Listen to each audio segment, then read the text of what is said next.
Pokalbį pristato parduotuvė 9 mėnesiai. Profesionalūs konsultantai, renkantis apatinį trikotažą besilaukiančioms ir maitinančioms mamoms. Sveiki. Kalbamės apie motinystės patirtis. Pokalbių cikle 18 vasarų. Yra toks posakis. 18 vasarų mes turime su savo vaikais. Todėl klausiu savo pašnekovų, kągi jiems reiškia šis pasakymas ir kokias mintis ir jausmus jis sukelia.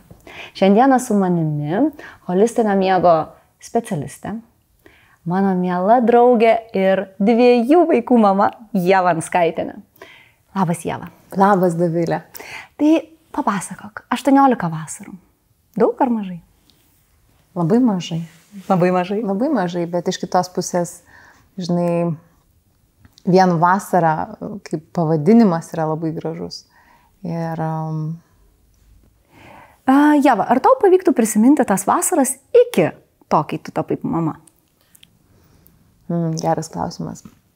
Labai mažai, žinok. Rimtai? Tikrai labai mažai. Ir aš tau pasakysiu, žinai, dėl ko. Nes man toksai yra 2 pasaulių gyvenimai. Vienas prieš vaikus, o kitas po. Ir man atrodo, su vaikais man daugiau yra prisiminimų, man daugiau yra to sąmoningumo ir netgi daugiau manęs, kas keisčiausia. Nors negaliu irgi visiškai nuvertinti prieš tai buvusio, ar ne, pasaulio, nes jisai irgi buvo kitoks, buvo daug laisvės, daug laiko, daug kūrybos, daug irgi savęs, ar ne, daug laiko sau.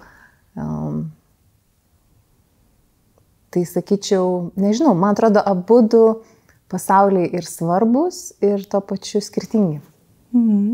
O tu gali prisiminti tą laiką, kai tu svajojai tapti mama? Apie ką tu galvojai, kaip planavai, kaip įsivaizdavai motinystę? Aš labai norėjau būti mama. Ir mes abudu su vyru ir mano vyras norėjo būti tėčiu. Bet labai ilgą laiką mums nepavyko būti tėčiais. Tai ta svajonė mano buvo labai ilgai laukta ir tuo pačiu, gal sakyčiau, kai, žinai, labai lauki, labai ilgai įsivaizduoji. Netgi aš taip visualizuodavau tą laukimą. Tai man, pavyzdžiui, buvo labai aišku, kai aš jau laukiausi ir sulaukiau sūnaus Dovydo, aš tikrai viduje žinojau, kad bus sūnus. Aš turėjau tą svajonę, tą viziją, kad bus sūnus ir jisai bus labai aukštas ir žinojau, kad jisai bus vardu Dovydas. Tai vat su pirmagimiu ta tokia didžiulė svajonė be abejo ir jinai išsipildė ir paskui dar su kaupu ir su gausa atkeliavo mano dukra Izabelė. O kartu su jais, kas labiausiai pasikeitė tavo gyvenime, bet ne ta buitinė prasme, nes iš tiesų buitis apsisuka visais įmanomais rakursais, bet požiūrė į gyvenimą, galbūt kažkokiose vertybėse, tikėjime? Aš galvoju, kad pirmiausia, tai aš labai tapau sąmoninga ir labai gal netgi atsirinkti dalykus tam tikrus, kurie iš tiesų labai yra man svarbus, o kurie yra visai nesvarbus. Be abejo, miegas kaip ir vertybė, kaip prioritetas mūsų visos šeimos. Tapo man labai svarbus, nes Dovydas ypatingas buvo vaikas ir yra ypatingas vaikas dabar. Ir tai suvokdama, kokias jisai emocijas atsineša dienoje, koks jisai yra dienoje ir koks galėtų dar būti dienoje ar ne, tai per miego galią ir dovaną, tai jisai dar labiau atsiskleidė, ar ne, dar atsiskleidė jo talentai ir netgi galiu sakyti ir drįsti sakyti, kad miegas mus labai sustiprino ir stiprina ir toliau. Tai viena iš tokių mano gal svarbiausių tokių vertybių, bet tuo pačiu irgi egoistiškai, gal sakyčiau, ėjau per save, per savo tą irgi sąmoningumą, suprasdama, kaip yra man svarbu pailsėti, kaip yra man svarbu turėti laiko sau tuo pačiu ir būti geros nuotaikos ir tuo pačiu su ta visa gera energija visą tai skleisti savo namiškiams. Tai be abejo buvo etapas tikrai netoks įkvepiantis ir pozityvus, kai vaikai dar buvo kūdikystėje ir, žinai, aš dėdavau į šaldytuvą dantų pastą arba migdydama, nežinau, Dovydą jau atrodo miega ir aš išeinu iš kambario ir staiga užlipu ant kažkokios mašinos, kuri pradeda ten kažkokius tai garsus leisti ir tada akis vėl plačios ir tada vėl grįžti. Mes visos vienaip ar kitaip atsimenė. Tai žinai, buvo visko ir iš tiesų, kai tu klausai tada apie tas vasaras, ar kiek prisimeni tų vasarų, kai buvo vaikai, pavyzdžiui, tai tikrai per pirmus metus tai ir su vaikais aš nieko, galima sakyti, neatsimenu. Jis buvo visiškai blūras, nes tikrai to miego buvo visai nebuvo. Tikrai. O paskui jau su trečiaisiais metais, su ta visa miego higiena, ritualais, rutina, reguliarumu, labai viskas pasikeitė. Ir aš iš tiesų džiaugiuosi ir sau dėkoju, kad aš buvau tokia pastovi su ta rutina. Aš ir tai buvau tikėjusi.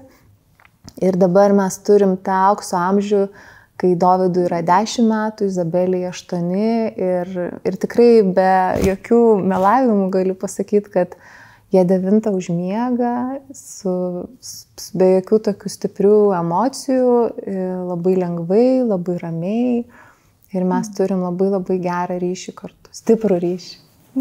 Labai smagu tą girdėti iš tikrųjų. Tikrai, žinok, labai. Esu happy. O gal tu gali pasidalinti, kaip tu manai, koks pagrindas, nes tikriausiai ne tik miegas yra tas stipraus ryšio pagrindas, bet kaip tau pavyko, ką tu darei ir kas jūs nuvedė ten, kur jūs esate dabar? Ir ar visada buvo lengva, o gal buvo kaip tik kartais ir visai nelengva? Taip. Gal sakyčiau, visų pirma, tai toks instinktas ir tikėjimas pačiu miego gale, vėlgi grįžtu vis tiek prie to miego, nes aš labai daug skaičiau ir labai tyrinėjau, kaip vyksta smegenys vaiko, kodėl jam yra svarbu tas miegas, kiek valandų turi miegoti ir kas vyksta paskui su juo dienoje, kaip pasikeičia emocijos, koordinacija, koncentracija, ar ne? Bet tuo pačiu aš supratau dar vieną dalyką, kad vėlgi mes tą miegą atsinešam be abejo iš savo vaikystės, ar ne? Ir man vaikystėje su miego ritualais buvo labai pozityvi ir labai rami patirtis. Ir gal aš tą turiu viduje žinojimą, kad aš turėdama saugę ir ramią vaikystę, aš galiu tą saugumą perduoti vaikams, nes tai yra be galo svarbu, nes mes kai kada matom tą blogąją pusę miego, kad reikia užmigdyti vaiką ir bus labai sunku, bus labai daug streso, bus labai daug ašarų ir mes tarsi save užblokuojam, kad dabar bus ta patirtis ir man jinai bus nemaloni ir aš nenorėsiu to vaiko ašarų ir tuo pačiu aš turiu daug darbų dar šalia, ar ne, ir aš negaliu savo tarsi, kaip pasakyti, leisti atsipalaiduoti, leisti nurimti, leisti būti toje dabartyje. Ir iš tiesų stebuklas įvyksta tada, kai tu nusiramini, kai tu neskubi, kai tu padedi šoną kompiuterį, padedi šoną telefoną ir sakai, aš dabar neatsakinėsiu į laiškus ar ne, bet aš eisiu užmigdyti savo artimiausią ir brangiausią savo turtą, tai yra savo vaiką, ar ne? Ir nuo tos minutės, kai tu sutelki dėmesį į jį, atiduodi visą iš tiesų savo dėmesį. Tai tada kažkoks magic thing, ir gaunasi, ir tai natūraliai, vaikai, kaip tu pati žinai, kaip sugertukai, jie labai jaučia tave. Ir jeigu tu nors kiek skubi, nors kiek tu nervuojasi, viskas pereina į vaiką. Bet vėlgi, aš čia dabar labai kalbu kaip iš vadovėlio, kaip iš tokios planetos kosminės ir gali kai kam atrodyti, kad tai yra kažkas tai kaip dirbtina ir sugalvota tik tai mano vaizduotei, bet aš antiek esu rami ir sakau tiesą ir tai mane labai džiugina ir malonina, nes aš tai praėjau ir tai vyksta, taip gali būti. Tik tai reikia to nuolatinio, ne tai kad darbo, bet tiesiog dėmesio. Tiesiog dėmesio ir tiek. Ir meilės. Ir turbūt pasitikėti procesu, pasitikėti to, kad mes kažkur intuityviai žinome. Būtent, kad mes turime tą galią ir mes galim viską pačios. Ir tikrai nereikia kartais labai tokių, kaip pasakyti, iš vadovėlio taisyklių, kad vaikas, pavyzdžiui, turi tik tai miegoti savo lovoj tam tikrą laiką, ar ne, arba ten tik tai, nežinau, kažkokių tai specialių dalykų, ar ne, tu pati žinai, nes tu irgi konsultuoji tėvus, tai gali kartais ir ateiti tas vaikas ir atsigulti ir kartu miegoti, gali ir su tėčiu būti, gali ir užmigti visi kartu ir svarbiausia jausti tą tokį artumą, buvimą kartu ir tą, tiesiog tą momentą netgi, ir džiaugtis tuo momentu, etapu netgi, ir kad ir kaip būna labai sunku ir būna ir ašarų, ir būna, atrodo, kaip detektyvė ieškai, kur yra tas vaiko ar nerimas, ar kažkoks liūdesys, ar verksmas, iš ko jis ateina, ar ne? Kas už to? Kas už to slepiasi, ar ne? Ir tada, kai tu pajauti, nes mama labiausiai tą ir pajaučia, kada tas vyksta, ir manau, tada ir atsiranda atsakymai. Mama, trūksta ramybės? Įsivaizduok, jei galėtum prenumeruoti palaikymą. Mėly tėvai, prenumeratoje rasi seminarus, atmintinės ir profesionalių specialistų palaikymą visais svarbiausiais klausimais. Su kodu būti mama pigiau. O Ieva, jūsų su vyru gyvenime dar buvo toks momentas, kai jūs sužinojot, jog Dovydas yra ypatingas vaikas. Taip. Ir aš apie tai ir tai klausiu, nes ir tu pati daug apie tai daliniesi ir kaip miegas jums padėjo tada. Ar gali daugiau papasakoti apie tą momentą, kaip jūs sužinojot, kaip atradot, kad Dovydas turi Aspergerio sindromą?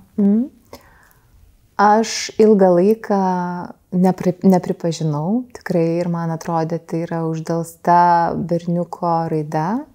Bet mano vyras gal buvo atidesnis ir tam tikrom detalėm kažkaip užfiksavo, kai Dovydas iš tiesų labai mėgo žaisti tam tikrus žaidimus ir jisai juos kartodavo nuolatos. Tarkim, šlagbaumas atsidaro, užsidaro, atsidaro ir jisai gali taip pusdienį užfiksuodamas tą dalyką žaisti.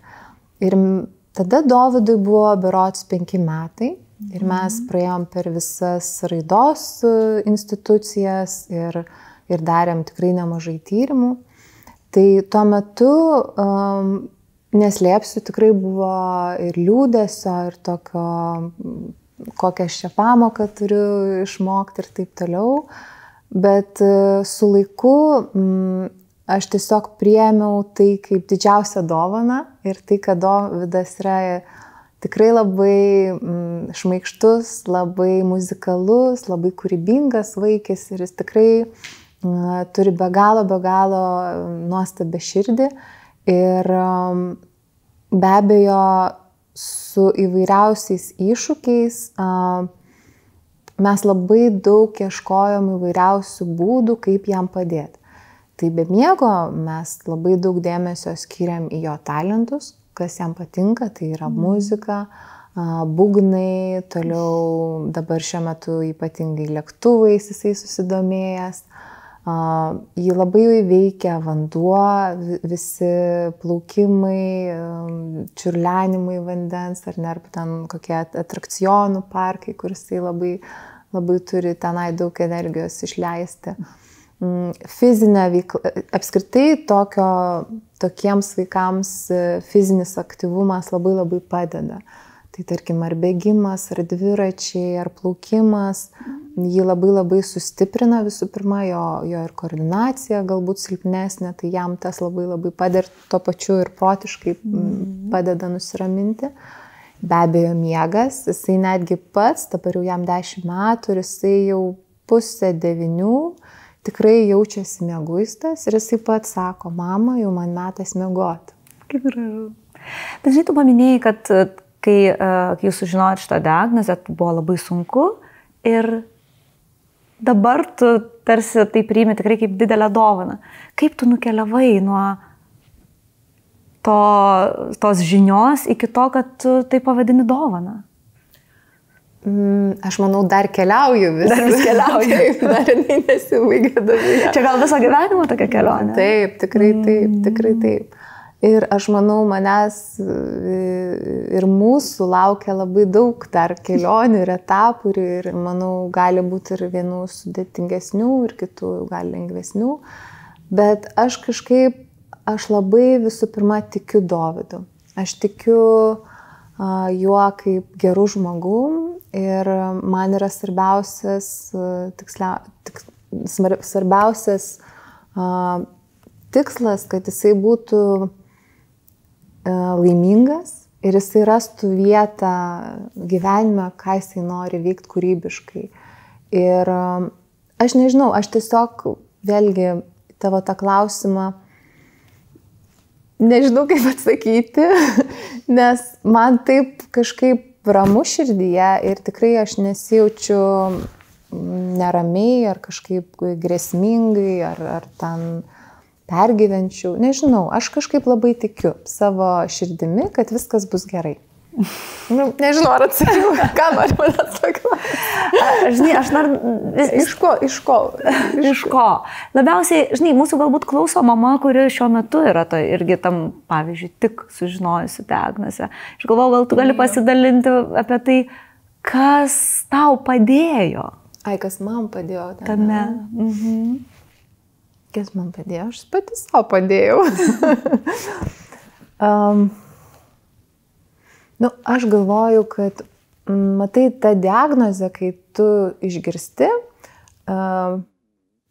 bent jau toj medicinos pusėje žmonės tave labai išgąsdina, labai baugina. Tai yra vis tiek diagnozė, ne? Ir tas, gal netgi sakyčiau, ne tiek tas reiškinys išgąsdina, bet žmonių ten dirbančių toks, tarsi, žinai, nuosprendis. Ir aš galbūt esu tokia kitokio mąstymo, žinai, asmenybė, kuri ne viską priema taip, kaip juodam balta. Ir aš galvoju, kad apskritai, jeigu kalbant apie tą autizmą, nes daug yra kalbama, tai kas antras gali žmogus būti autistu. Ir tu vėlgi gerbdama visus tos žmonės, jų yra labai įvairių, su įvairiais tais, nenoriu sakyti sutrikimais, bet ypatumais, ar ne, ir skirtinumais. Ir aš manau, tai ir daro mus dar įdomesniais, tik tai klausimas, kiek mes galim toleruoti, priimti šalies, pavyzdžiui, ar ne, ar tokį turėti gėdos jausmą, netgi, žinai, mamai, tarkim, eiti ir nesakyti ir slėpti to nuo kitų, ar ne, arba kaip tik atvira širdimi tą sakyti, arba tiesiog neutraliai nieko nesakyti ir tiesiog priimti, kad tai toks yra vaikas, ar ne?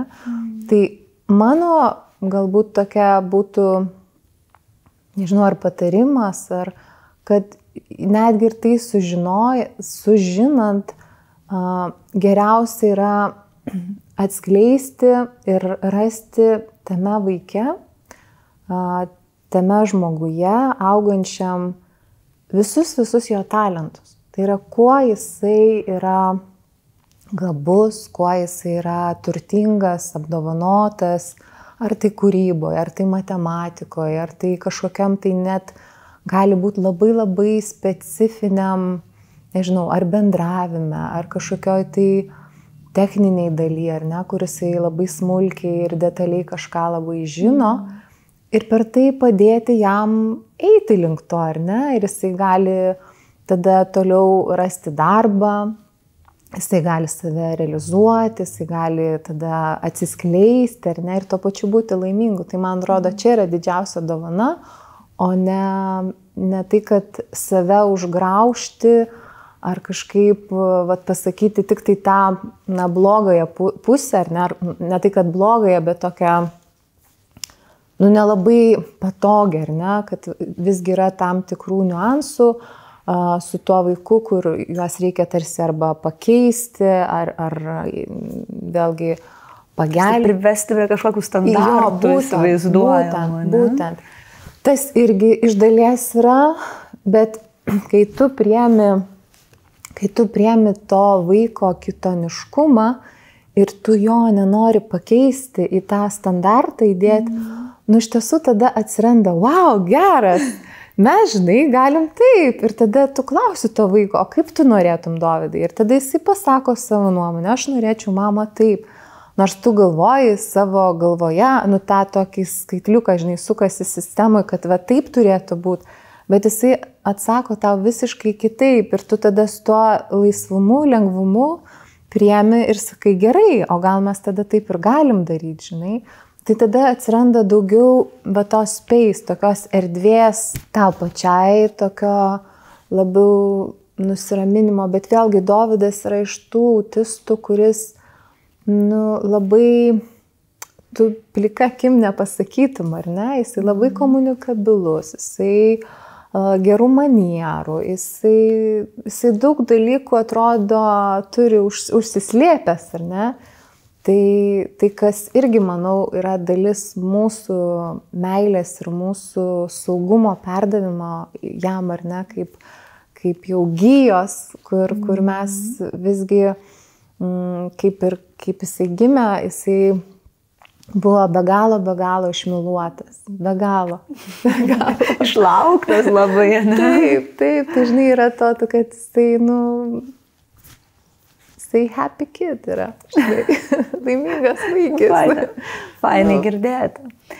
Bet Ieva, grįžkim prie tų 18 vasarų. Įsivaizduokim, kad vis tiek po 18 vasarų vaikai vienaip ar kitaip iškeliaus kažkur iš mūsų namų. Ką tu norėtum, kad jie išsineštų? Kokius žinojimus, supratimus? Meilę, gerumą, atjautą. Kam? Pasauliui, sau. Būtinai nepamiršti savo, man atrodo, ne? Meilė sau. Ir kad prisiminimas būtų apie tėvus, kad prisimintų mane. Kaip tu manai, kaip tavo vaikai pasakas apie savo vaikystę?